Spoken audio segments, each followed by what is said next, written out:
Olá, pessoal. Bem-vindos ao capítulo 12. Esse é o capítulo final da matéria, tá bom? Que é um adendo aí, porque isso pode aparecer também. Velocidade relativa e espaço relativo.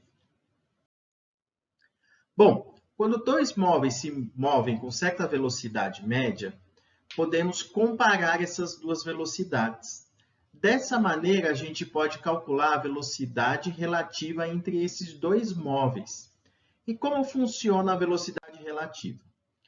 O conceito de relativo, ele remete à comparação entre duas grandezas.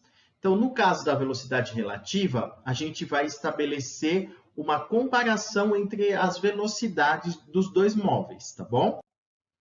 Como que a gente calcula a velocidade relativa? Então, por exemplo, VAB é VA menos VB.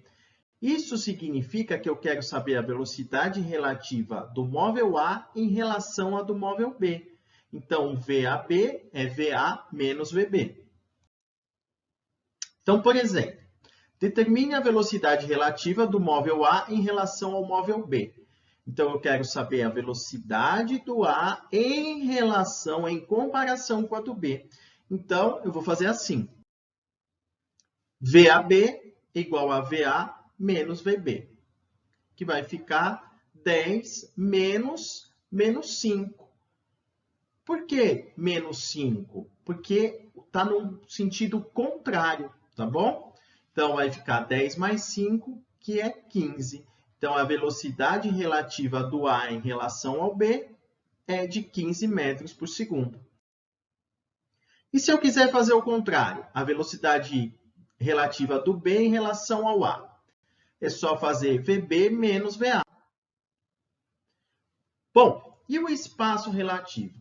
O espaço relativo ele é utilizado em algumas situações específicas, tá? É mais difícil aparecer esse conceito, mas dá para a gente explicar, dá para entender também, para a gente ter o domínio de toda essa parte do movimento uniforme. Então, olha só, imaginemos a seguinte situação. Um caminhão de 12 metros de comprimento e velocidade constante de 15 metros por segundo está numa estrada, quando num determinado instante um carro de 3 metros de comprimento e velocidade constante de 20 metros por segundo está colado na traseira desse caminhão. Então, em quanto tempo esse carro terá ultrapassado totalmente o caminhão? Então, tá vendo? Aqui, gente, para fazer, como é uma questão de ultrapassagem, a gente poderia até pensar, vou usar a função horária.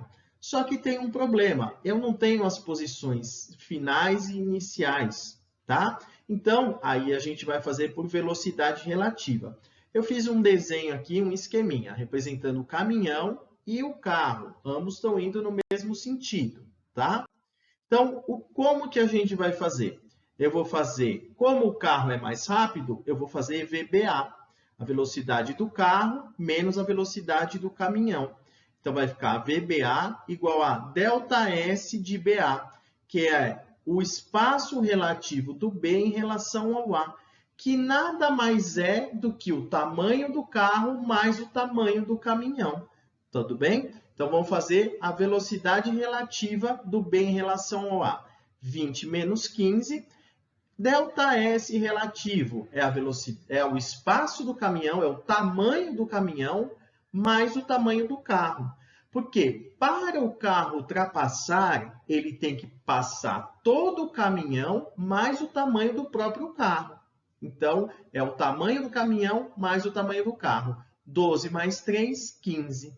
Então, calculando isso aí, o ΔT vai dar 3 segundos. Então, o carro está avançando e o caminhão também está avançando, tá? Por isso que a gente tem que fazer dessa maneira.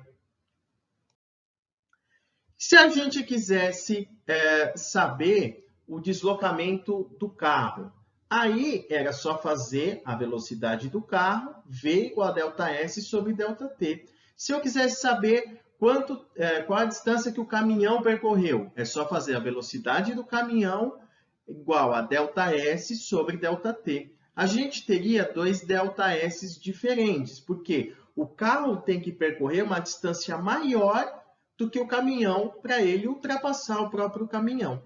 Então, esse ΔS de BA é chamado de deslocamento relativo. Então, quando a gente vai ultrapassar um carro na estrada, por exemplo, a gente tem que levar em conta o tamanho desse carro ou desse caminhão que a gente vai ultrapassar. Então, gente, dicas. A velocidade relativa, então, é uma comparação entre as velocidades de dois móveis. O espaço relativo, apesar de importante conceitualmente, ele aparece pouco em exercícios, tá bom? Mais uma vez, cuidado com as unidades de medidas dos exercícios e o que ele está pedindo no exercício. Obrigado por assistir o nosso curso, tá bom? Agora nós vamos ter algumas considerações finais.